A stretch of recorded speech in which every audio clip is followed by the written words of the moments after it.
안녕하세요. 커피앤톡입니다. 오늘도 와주셔서 감사드리고요. 바로 사연 읽어보겠습니다. 안녕하세요. 40대 중반 여자입니다.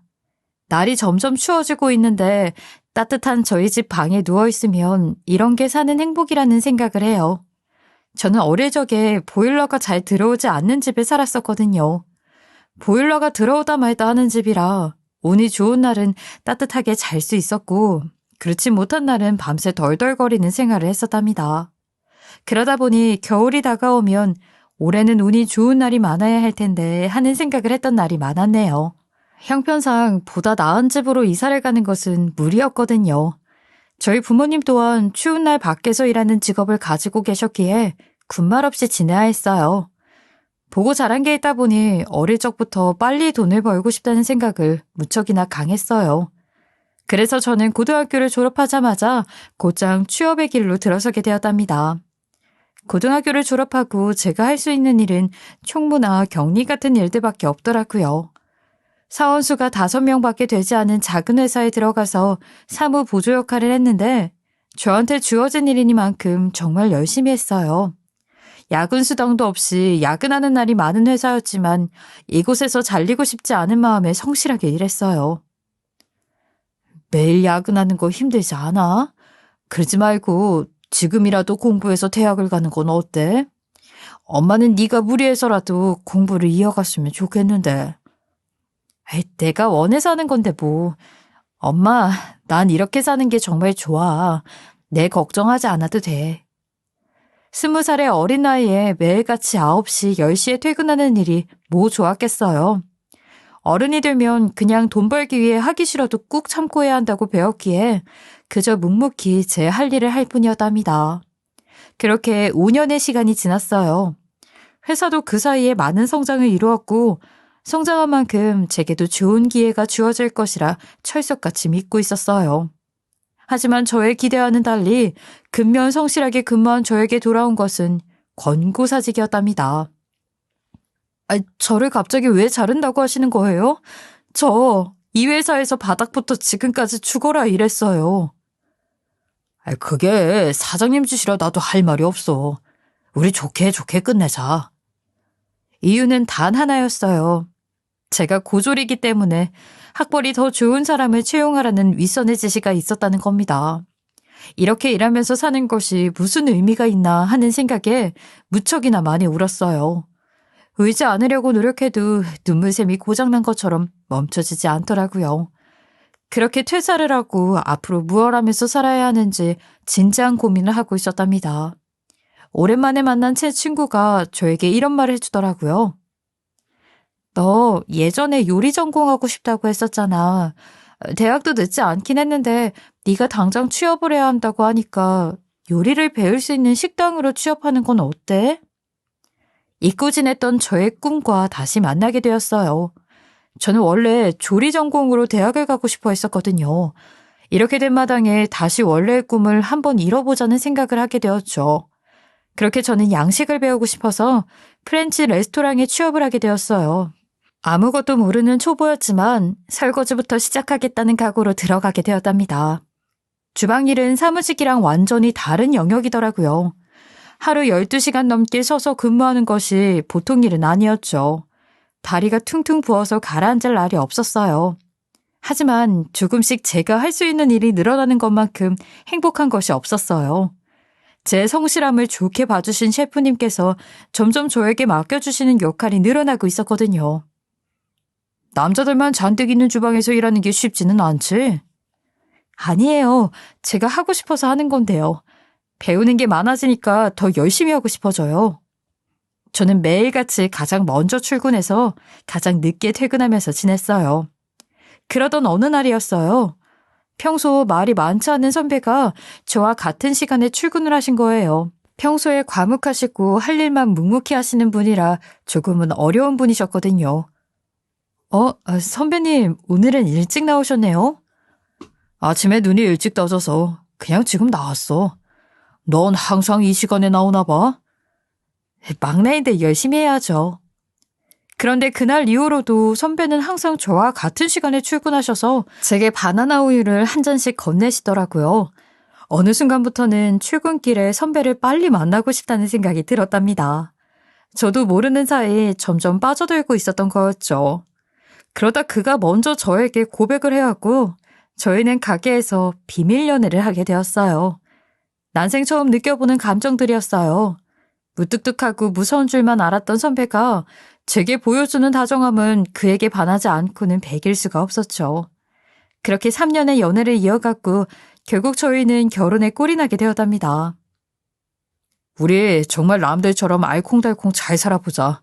나도 노력 많이 할게. 내가 더 많이 노력해야지. 우리 정말 잘 살아보자. 결혼을 할 줄 몰랐던 제 인생이었는데 이렇게 꽃 피우는 날이 오기도 하더라고요. 남편도 저와 비슷한 환경에서 자란 사람이었는데 그래서인지 저희는 서로를 좀 더 이해하는 면들이 있었어요. 어머님 또한 어려운 환경 속에서 반듯하게 잘 자란 저를 예뻐해 주셨어요. 집안에 사람이 잘 들어와야 하는데 내가 말년 보기 좋긴 한가 봐. 새아기 들어오고 나서 집에 웃음이 마를 날이 없네. 안 그러니? 저희는 결혼하고 얼마 지나지 않아서 임신을 하게 되었어요. 그로 인해 저는 일을 쉬게 되었고 한 3년간 육아에만 집중을 했답니다.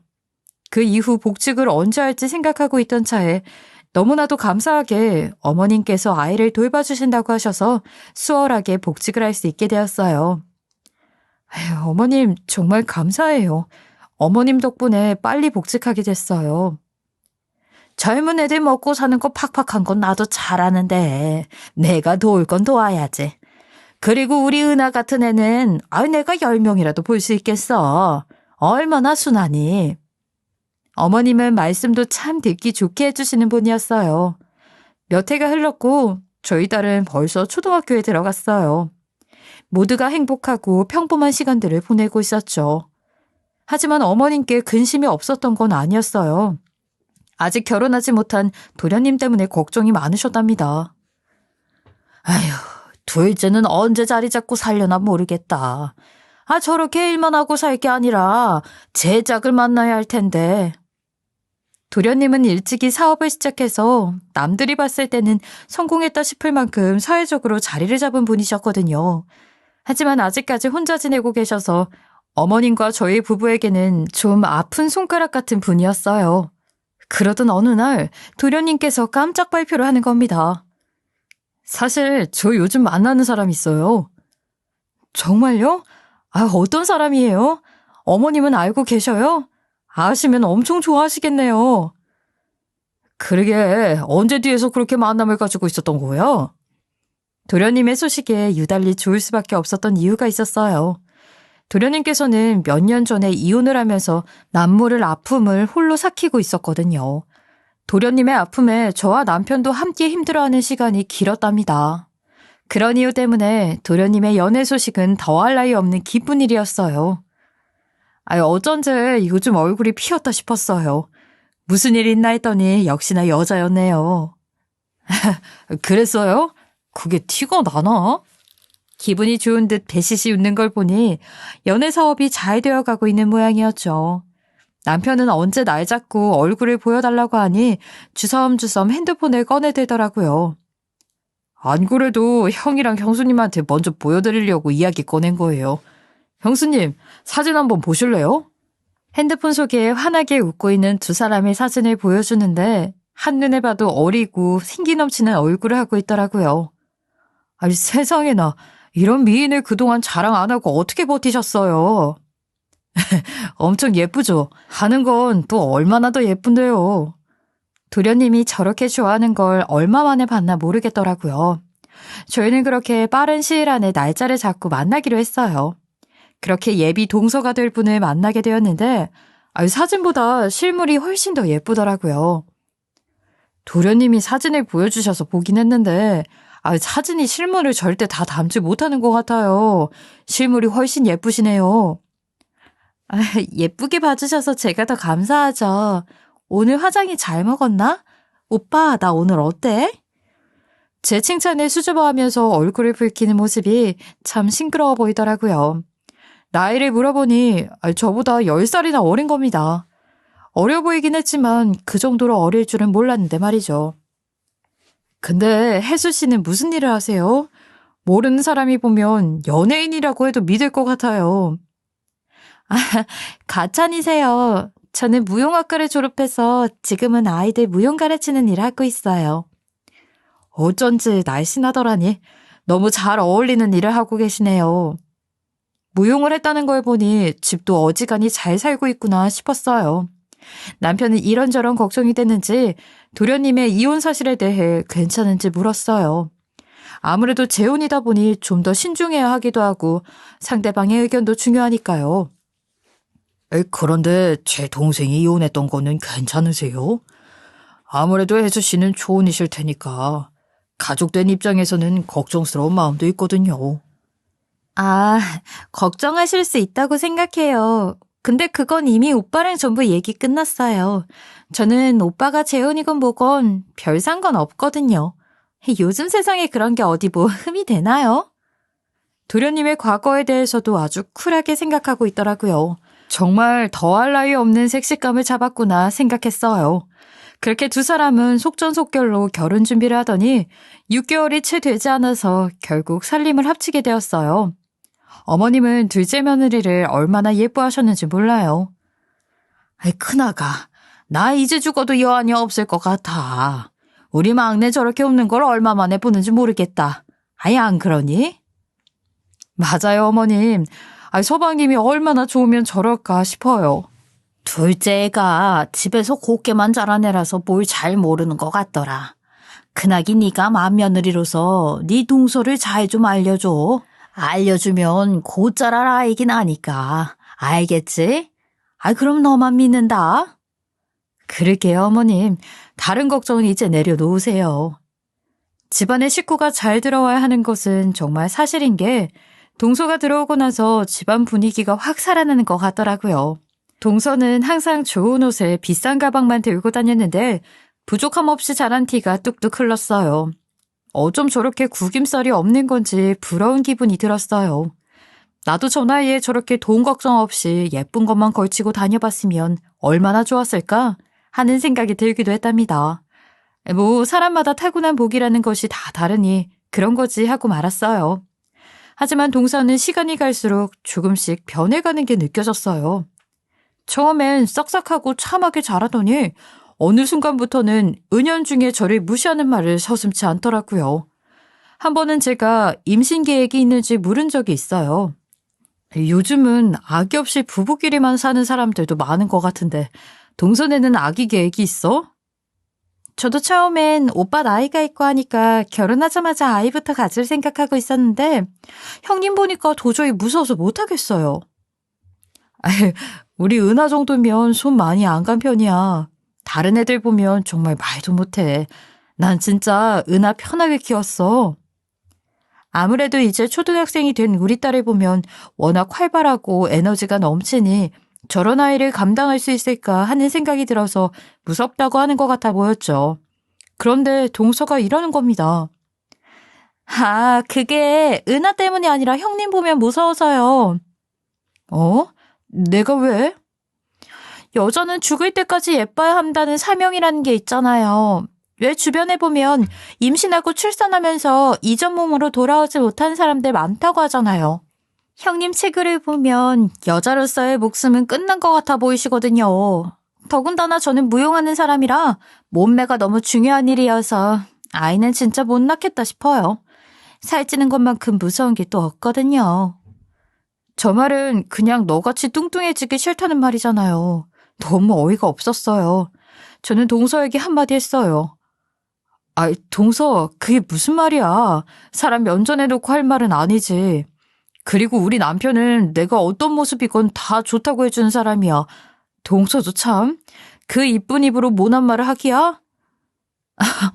아주버님이 정말 그 몸을 예쁘다고 해주세요? 와, 정말 대단하시네요. 두 분 스킨십도 하세요?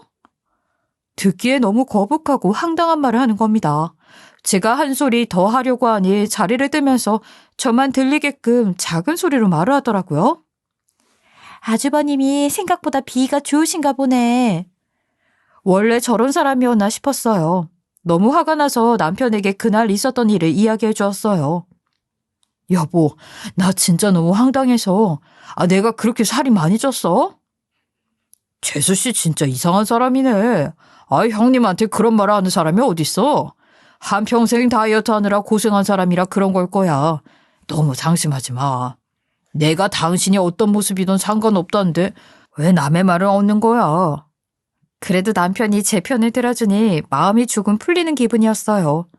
하지만 그 이후로도 동서는 저를 비하하는 날이 점점 더 많아졌어요. 와, 이 떡볶이 제가 학교 다닐 때 진짜 많이 먹었거든요. 꽈팅하면 동기들이랑 꼭 이거 먹으러 다녔는데. 참, 형님, 꽈팅이 뭔지 아시죠? 들어는 보셨죠? 동서 무슨 말을 하는 거야? 당연히 알지. 그게 형님 고등학교밖에 못 나오셨다고 들어서요. 제가 실례했을까봐 그러는 거예요. 동서, 나도 대학을 나오진 못했지만 알 건 알아.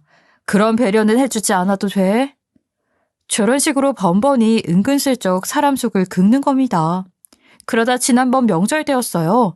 오랜만에 다 같이 모이는 자리이니 서로 웃는 일만 있으면 좋잖아요. 저는 동서에게 듣기 좋은 말을 해주었어요. 와, 동서, 가방 새로 산 거야? 지난번에 엄마들 모임에 나가니까 이 가방 들고 오시는 엄마들 많던데 확실히 인기는 인기인가 보다. 동서랑 너무 잘 어울려. 이번 컬렉션 베스트 아이템이거든요. 이거 사려고 전국의 백화점이란 백화점은 전부 이잡듯이 뒤지고 다녔어요. 전국 품절이라 돈이 있어도 구할 수가 없거든요. 그렇구나. 동서는 예쁜 가방 많아서 참 좋겠다. 그 정도로 비위를 적당히 맞춰줬으면 거기서 멈춰야 하는데 동서가 이러더라고요. 형님은 어디 가방 좋아하세요? 명품 브랜드는 좀 아시죠? 그게 난 명품엔 딱히 관심이 없어서. 아무리 관심 없으셔도 결혼할 땐 하나 받으셨을 거 아니에요. 설마 딸이 결혼했는데 집에서 입을 싹 닦으셨어요? 그건 아니지. 하다 이젠 저희 부모님을 욕보이는 말을 하는데 순간 화가 너무 나는 겁니다. 그게 우리 부모님이 해주기 싫어서 안 해주신 게 아니라 우리 형편이 그렇게 넉넉하진 못했어. 저는 그냥 솔직하게 말을 해버렸어요. 포장한다고 해서 포장이 되는 것도 아니고 굳이 숨길 필요도 없는 일이었으니까요. 그런데 동서는 제 말에 아주 그냥 활용 점정을 찍는 말을 내뱉더라고요. 그러셨구나. 그래서 대학도 못 나오시고 결혼도 그냥 맨몸으로 하셨나 봐요. 안타깝네요, 그 서성이. 무슨 부귀영화를 누리겠다고 저것에 기분 좋은 말을 해준 건지 제 입을 그냥 마구잡이로 치고 싶은 기분이었어요. 아무것도 모른 채 해맑게 웃고 있는 서방님을 보니 제가 구태여 큰 소리를 낼 수도 없겠더라고요. 그렇게 명절 음식 준비를 하는데 동서는 하기 싫어서 몸을 베베 꼬는 것이 다 보이더라고요. 둘째가 이런 일을 해본 적이 없어서 쉽지가 않지. 그래도 지난 설보다는 많이 늘었는데. 어머님, 제가 열심히 한다고 하는데 이게 마음처럼 잘 되지가 않아요. 저희 조금만 쉬었다 할까요? 그럼 힘들면 당연히 쉬엄쉬엄 해야지. 동서가 일을 하기 싫어서 저렇게 꾀를 쓰고 있는 것이 제 눈에는 너무나도 빤하게 보였어요. 이러다 모든 잡일들은 제가 도맡아서 하는 게 아닐까 하는 생각이 순간 들더라고요. 이러면 안 되는데 하는 마음이 들었죠. 하지만 어머님은 달랐어요. 말씀을 저렇게 유하게 하셔도 눈치나 상황 판단이 보통 빠른 분이 아니시거든요. 아마도 동서가 술을 쓰고 있는 걸 모두 알고 계셨을 겁니다. 잠깐의 휴식을 가진 후 어머님은 말씀하셨어요. 자, 이제 얼마 안 남았으니까 각자 역할을 줄 테니 맞춰서 하는 걸로 하자. 누구 하나만 죽어라 고생하면 그건 좀 아니지 않겠나 싶어서. 둘 다 젊은 애들이니 이 정도는 이해하지. 그럼요, 어머님. 저희 얼른 마치고 다 같이 쉬어요. 동서는 마지못해 기어들어가는 목소리로 알겠다고 하는데 순간 너무 고소한 기분이 들었어요. 음식을 준비하면서 입이 대빨 나온 걸 보니 본인은 뒤로 빠져있을 모양이었던 그 까만 속내가 빤히 보이는 듯 했어요. 그러던 어느 날이었어요. 아무래도 저는 워킹맘이다 보니까 아이의 학교에 있는 행사 같은 것에는 잘 참여하지 못하는 편이었거든요. 그런 부분에 있어서 항상 미안한 마음을 가지고 있었죠. 그래서 이번 학부모 모임은 정말 빠지면 안 되겠다 싶었어요.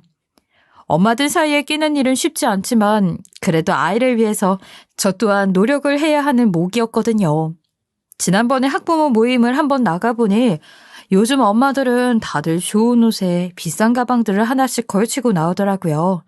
그래 또 나중에 말이 돌아서 결국 우리 아이의 이미지에까지 영향을 미치는 일을 한번 겪고 나니 모임에 나가는 차림새에 신경이 쓰일 수밖에 없는 겁니다. 여보, 나도 이번에 그냥 가방 하나 장만할까? 지난번에 학부모 모임에 나가니까 나만 오래된 가방을 걸치고 왔더라고. 그래? 그럼 그냥 하나 장만해. 당신만 얕잡아 보이면 안 되잖아. 급하게 옷과 가방을 알아보고 있는데 엄마들 행색을 쫓아가려다가 완전히 가랑이 찢어질 노릇이더라고요. 백화점은 생전 가지를 않으니 금액대가 어떻게 되는지를 알 수가 없었는데 막상 백화점을 한번 둘러보고 왔다가 완전히 기겁을 하고 집으로 돌아왔네요. 남편은 괜히 가격 보지 말고 하나 사라고 하는데 집에 와서는 분명 후회할 걸 알고 있었어요. 우리 형편이 지금 몇백만 원 하는 가방을 어떻게 살 수 있겠어요. 그러지 말고 이번 기회에 하나 장만하자니까. 아유, 됐어. 당신 그 가격표를 보고도 진짜 그렇게 말하는 거야? 정말이라니까. 당신 필요하잖아. 그래도 말이나마 저렇게 해주니까 미운 털 박히지 않고 사는 것 같아요. 이제나 저제나 모임이 다가오니 걱정스러운 마음이 들더라고요. 그러다 저는 결국 눈 한 번 딱 감고 동서에게 연락을 하기로 했어요. 연락하기까지 솔직히 자존심이 상하는 기분이라 얼마나 손이 벌벌 떨렸는지 몰라요. 저 동서 요즘 잘 지내지? 그럼요. 이 시간엔 무슨 일이세요? 그게 동서, 혹시 동서 명품 가방 중에 아무거나 하나 빌릴 수 있을까? 용기를 내서 말했는데 동서가 다시 묻더라고요. 아이, 그게 이번에 은하네 학교 엄마들이랑 막년회 겸으로 모임이 있는데 거기 메고 갈 게 필요해서. 난 상관없는데 엄마들 걸치고 나온 걸로 나중에 애들 사이에서도 말이 돌더라고. 신경을 안 쓰기가 좀 어렵네. 동서도 알잖아.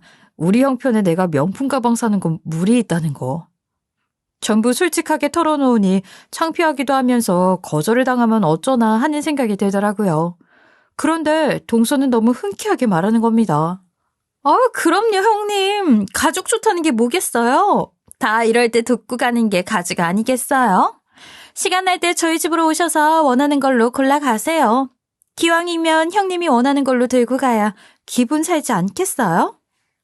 내심 걱정을 하고 있었는데 저렇게 말해주니 너무 고마운 기분인 거예요. 평소엔 밉살 맞았지만 그래도 가족이라고 필요할 땐 든든한 면이 있더라고요. 그렇게 저는 다음날 시간을 내어 동서의 집으로 가게 되었답니다. 어머, 형님 오셨어요? 가방 이쪽에 있으니까 한번 골라보세요. 동서의 옷방에 가보니 수백만 원을 호가하는 명품 가방을 비롯하여 옷이며 구두며 백화점을 그냥 옮겨놓은 것 같아 보였어요. 아, 동서 옷이랑 가방 같은 게 정말 많구나. 항상 멋있게 하고 다녀서 많을 줄은 알았는데 그래도 이 정도일 줄은 몰랐네. 거의 친정엄마가 사주시거나 그이가 사준 거죠 뭐. 철진한 고물들도 많아요. 형님 앞에 있는 건 작년에 나온 거라 이미 유행 지났어요. 어딜 봐도 너무 예쁘고 화려해 보이는데 철진한 고물이라고 표현하더라고요. 하긴 저렇게나 많이 가지고 있으면 저 같아도 고물처럼 보일 것 같았어요. 동서는 저보다 더 신이 나서는 저에게 이 가방 저 가방을 건네주면서 이게 낫네 저게 낫네 해주더라고요. 형님, 이런 목걸이 같은 건 어떠세요? 이런 거 하나 딱 해주고 가면 기가 살거든요. 엄마들 눈치 싸움 장난 아닌 건 저도 잘 알아요. 동서가 흔쾌히 빌려준다고 하면 나야 고맙지. 사실 난 유행이나 패션 같은 건 잘 몰라서 그냥 동서가 적당한 걸로 잘 골라줘. 내가 먼지 하나 없이 깨끗하게 사용하고 돌려줄게. 동서는 저에게 가방에 목걸이, 귀걸이까지 골라주고는 잘 쓰고 가져오라고 하더라고요.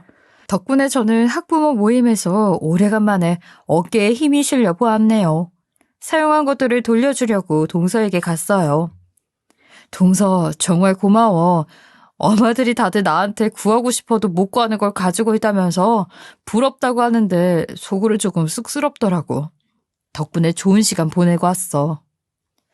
제가 다 엄마들한테 부러움 살 만한 걸로만 골라드렸죠. 형님 가져가신 가방에 돈 주고도 못 구하는 녀석이거든요. 동서는 그런 걸 어떻게 구한 거야? 제주도 좋다. 아무튼 정말 고마워. 그런데 동서는 할 말이 있는 듯이 저에게 쭈뼛거리는 거예요. 형님, 저 근데 부탁 하나 드려도 될까요? 그럼 동서 나한테 이렇게까지 해줬는데 뭔데? 말해봐. 말을 못하고 망설이는 걸 보니 뭔가 대단한 부탁을 하려나 싶어서 덩달아 긴장이 되더라고요. 그게 제가 다음 주에 집으로 친구들 불러다가 막년회를 할 생각인데 혹시 형님이 오셔서 음식 좀 도와주실 수 있을까요? 형님도 아시잖아요. 제가 음식엔 영 소질이 없는 거. 동서는 그런 부탁을 뭐 그렇게 어렵게 해. 음식이야 내 전문인데 내가 해주면 되지. 언제인데? 내가 동서 체면 구겨지지 않게끔 진짜 상다리가 휘어지게 차려줄게. 뭐 대단한 부탁을 하려나 싶었는데 음식을 해달라고 부탁하더라고요. 음식 만드는 게 업인 사람인데 뭐 어려울 것 전혀 없었죠. 전 월차까지 써가면서 동서의 막년회를 돕기로 했어요. 막년회 날이 되었고 저는 동서와 함께 음식 준비에 한창이었죠. 형님, 친구들이 원하는 음식이 있을 수 있으니까 같이 계셔주시면서 막년회 자리 끝날 때까지 계속 도와주실 수 있을까요? 애들한테 제가 하도 자랑을 해놨더니 다들 기대를 엄청나게 하고 있어서요. 그래, 동서가 그렇게 편하면 그렇게 해. 어차피 여기 오려고 월차까지 냈어. 역시 형님. 자기 원하는 대로 해준다고 하니 기분이 좋은지 눈웃음까지 치면서 좋아하는 겁니다. 저럴 때 보면 확실히 애는 애구나 싶었어요. 음식이 거의 다 준비되어 가니 친구들이 한 번에 들어오더라고요. 친구들도 하나같이 동서처럼 어리고 예쁘고 싱그러운 느낌들이 가득했어요. 서로 손뼉을 쳐가면서 까르르거리고 웃는데 귀여워 보이더라고요. 하나둘 식사와 와인을 곁들이면서 재밌는 시간을 보내는데 부러운 생각도 조금은 들었어요. 저는 어차피 조용히 있다 갈 거라 굳이 제 소개를 하지는 않았답니다. 혜수야, 근데 저분은 누구셔? 그런데 한 친구가 동서에게 제가 누군지 물어보더라고요. 그런데 동서의 대답이 너무 황당하기 짝이 없는 거예요. 아, 내 정신 좀 봐. 내가 소개를 깜빡했네. 우리 집에 이번에 새로 들어온 가정도우미 이모셔. 어머, 진짜? 혜수 진짜 시집 잘 갔다. 남편이 가정도우미까지 붙여준 거야? 아, 우리 오빠 유별난 거 알잖아. 내가 손에 물 묻히는 게 싫다나 뭐라나? 그래서 이번에 이모님 하나 붙여줬어. 저는 주방에 있다가 얼어붙어 버렸어요. 아니, 아무리 그래도 그렇지 어떻게 저를 가정도우미를 소개할 수 있냐 말이에요. 너무 황당하고 어이가 없었습니다. 그런데 동서의 뒷말이 더 황당했어요. 근데 혜순의 이모님이 진짜 손맛이 좋으시다. 그치 얘들아? 우리 집 식모가 음식을 참 잘하지. 야, 덩치를 봐 얘들아. 맛있는 거 많이 먹고 다니는 등발이잖아. 고기도 먹어본 놈이 먹는다고. 맛있는 걸 많이 먹고 다녀서 그런지 음식은 잘해. 진짜 혜수 너는 왜 그렇게 말을 재미있게 잘하는 거야? 동서의 말에 저는 어이가 없는 것을 넘어서서 화가 나고 수치스러운 기분이 들었어요. 저를 조롱하면서 자기들끼리 시시덕거리고 웃는데 참을 수가 없었죠. 제가 한 소리 하려고 주먹을 불끈 쥐고 있는데 갑자기 전화가 온 겁니다. 전화를 보니 어머님이셨죠. 밀려오는 화를 억누른 채 저는 화장실로 뛰쳐들어가서 전화를 받았어요. 여보세요? 네, 어머님. 어머님의 목소리를 들으니 순간 북받쳐 오르면서 눈물이 먼저 확 터져버리는 겁니다. 예, 큰아가. 너 목소리가 왜 그러니? 어머님, 그게요. 그렇게 저는 오늘 있던 일들을 전부 어머님께 털어놓게 되었어요. 아니, 말도 마세요. 제가 좋은 마음으로 도와주려고 온 건데 저를 식모 취급하는 게 말이나 되냐고요. 어머님이 안 계실 때 번번이 저를 그렇게나 무시하더니 이번엔 아예 대놓고 저러는 거예요. 저 정말 억울하고 화가 나요. 어머님은 제 말에 화가 나신 건지 뭔지 이미 목소리가 너무나도 격양이 되어 있으시더라고요. 아예 큰아가, 너 거기 가만히 있거라. 알겠지? 어머님은 저에게 외마디를 남긴 채 전화를 끊으시더라고요. 전화를 끊었는데도 저는 바깥으로 나갈 수가 없었어요. 너무 화가 나고 수치스러운 마음에 도저히 문 밖으로 나갈 수가 없는 거예요. 이모, 어딜 간 거야? 여기 스테이크 좀 더 구워다 줘요. 잠깐 나가신 거 아니야? 그 몸으로 잽싸게도 나갔나 봐. 제가 어디 있는지를 모르니 자기들끼리 저를 놀리는 말을 하면서 또 시시덕거리는데 내가 무슨 영광을 누리겠다고 여기로 왔나 하는 생각에 자괴감이 들었답니다. 그러다가 도저히 열이 받아 안 되겠더라고요. 지인들 앞에서 식모라고 하는 동서 얼굴에 아주 제대로 먹칠을 해줘야겠다는 생각이 들었어요. 가만히 대꾸 안 하고 사람 대접해줬는데 동서는 동물만도 못한 사람이니 사람 대접을 해줄 필요가 없겠더라고요. 그리고 남편에게 전화를 걸어 오늘 동서 박살낼 거니까 당신도 서방님한테 전화해서 여기로 데려오라고 했어요. 동서가 어떤 짓을 하는지 시댁 식구들 다 알아야 된다고요. 그렇게 혼자 화장실에서 어떻게 박살을 낼까 대충 계획을 세우고 있었는데 잠시 뒤 바깥에서 초인종 소리가 들리는 거예요. 아니 남편이 벌써 왔나 싶어 귀를 쫑긋 세우고 밖을 나가려고 하는데 갑자기 동서의 비명소리가 들리는 겁니다. 안에서 듣고 있다가 너무나도 깜짝 놀랐어요. 갑자기 들려오는 비명소리에 이게 무슨 일인가 싶었죠. 저는 바로 뛰쳐나갔답니다. 그런데 제 눈앞에서 벌어진 광경에 깜짝 놀랐어요. 남편이 온 줄 알았는데 알고 보니 시어머님이 여기로 오셨더라고요. 어머님 고정하세요. 네가 어떻게 우리한테 그럴 수가 있어. 이건 알아 큰애야. 내가 진짜 이건 참을래야 참을 수가 없어.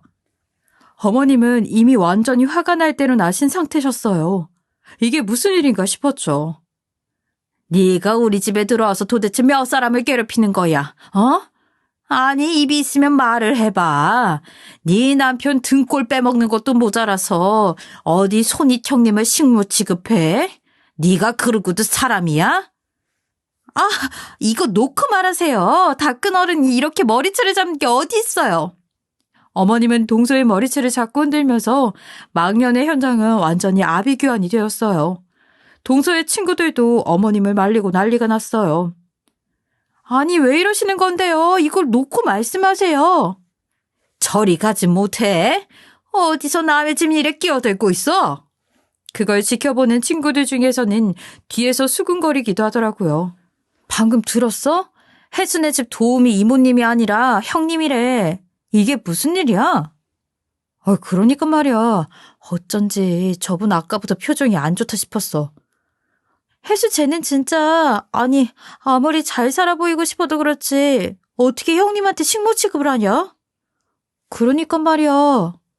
같이 시시덕거리던 친구들조차 동서를 외면하더라고요. 저는 어머님을 말리기 바빴어요. 그런데 이 뒤에 어머님은 믿을 수 없는 말씀을 하시는 거예요. 둘째 네가 어떻게 우리 아들을 속이고 결혼을 해? 너 왜 결혼했던 사실을 말하지 않았던 거야? 이거 사기 결혼이야 사기 결혼. 그것도 모자라서 우리 아들 돈을 전 남편한테 갖다 바쳐? 어머님의 말씀에 저는 너무 놀라서 뒤로 나자빠지는 줄 알았어요. 동서는 완전히 머리가 헝클어진 채 눈물을 뚝뚝 흘리는 겁니다. 이거 좀 놓고 말씀하세요. 제가 다 말할게요. 죄송해요. 제발 이러지 마세요. 말리던 동서의 친구들도 경악을 금치 못했어요. 야, 방금 들었어? 이게 또 뭐야? 쟤 진짜 미쳤나 봐. 친구들 앞에서 시집 잘 간 여자 행세를 그렇게나 하더니 완전히 상황이 뒤집혀버린 거예요. 그때 남편과 서방님도 어느샌가 들어와서 어머님의 이야기를 다 같이 듣게 되었어요. 엄마, 이게 또 무슨 말이에요? 두 사람은 얼굴이 사색이 되어서는 얼어붙어 있더라고요. 어머님께서 하시는 말씀의 전말은 이랬어요. 어머님께서는 얼마 전에 동네 친구분들과 근교로 드라이브를 다녀왔다고 하시는 겁니다. 그런데 그곳에 있는 한 숙박업소에서 동서의 차가 나오는 것을 보신 거예요. 급하게 둘째 아들에게 전화를 했는데 당연히 아직 회사에 있었고요. 얼마나 가슴이 철렁 내려앉으셨겠어요. 그 이후로 어머님은 나름 혼자 동서의 뒷조사를 하셨다고 해요. 뒷조사를 하다 보니 동서가 사실혼 관계에 있던 남자가 있었다는 것을 알게 되셨다고 하시더군요. 서방님과 재혼 이후 경제권을 아예 잡고 있었는데 재혼 이후에도 전 남편에게 돈을 갖다 바치면서 뒷만남을 이어가고 있었다고 하더라고요. 정말 뒷목 잡을 일이었죠. 여보, 당신이 말을 해봐. 이게 정말이야? 어? 말을 좀 해봐. 화장도 번지고 옷도 다 늘어나서는 완전히 만신창이꼴로 눈물만 흘리고 있는 겁니다. 동서의 친구들은 경악을 하더니 눈치를 살살 보고는 나가더라고요. 저를 조롱하면서 웃음꽃이 만발하던 막년에는 완전히 장례식장이 되었어요.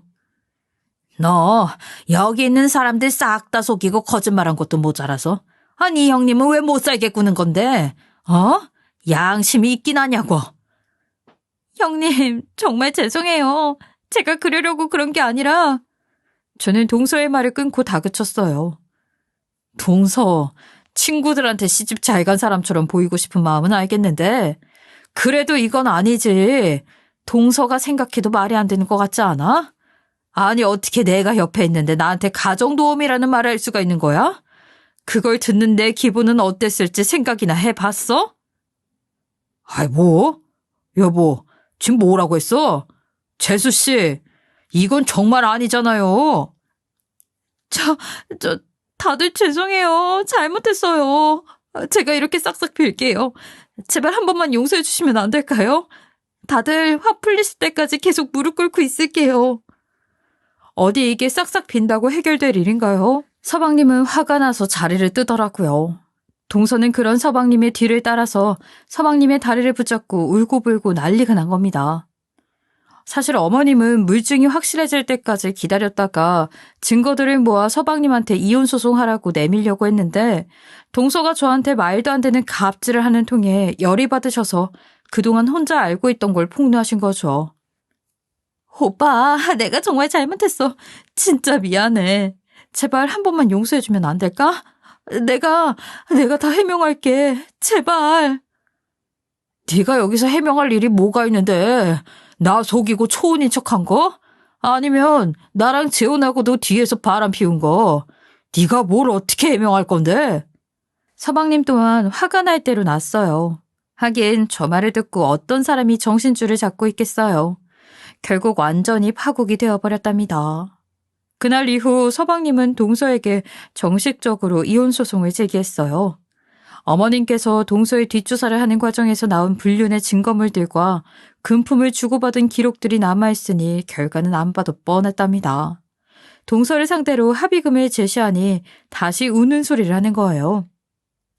오빠, 내가 지금 이렇게 큰 돈이 어디 있겠어. 나 봐서 제발 선처 좀 해주면 안 될까? 내가 이렇게 빌게. 너 그 많은 가방이며 옷들이며 그거 싹 다 팔아서 합의금 줄 생각을 해보긴 했어? 내가 저 가방들에 쓴 돈이 얼만데? 오빠, 사실 저 가방들 전부 가품이야. 오빠가 준 돈에서 나머지 전부 현금으로 융통해서 썼어. 정말 미안해. 이렇게 될 줄 누가 상상이나 했겠어? 알고 보니 시동생이 쇼핑하라고 챙겨준 돈에서 대부분은 가품을 구매하고 남은 돈을 전 남편에게 바치고 있었던 거죠. 선처를 받으려고 하다가 화만 돋은 꼴이 되었답니다. 결국엔 친정에서 대출을 받아다가 돈을 끌어와서 합의금을 해주고 두 사람은 완전히 갈라서게 되었어요. 아니 이게 얼마나 황당한 일이랍니까? 시동생은 결국 두 번의 결혼을 실패한 채 지금은 혼자서 유유자적한 삶을 살고 있어요. 다시는 여자를 만나고 싶지 않다면서 선을 딱 그어버리더라고요.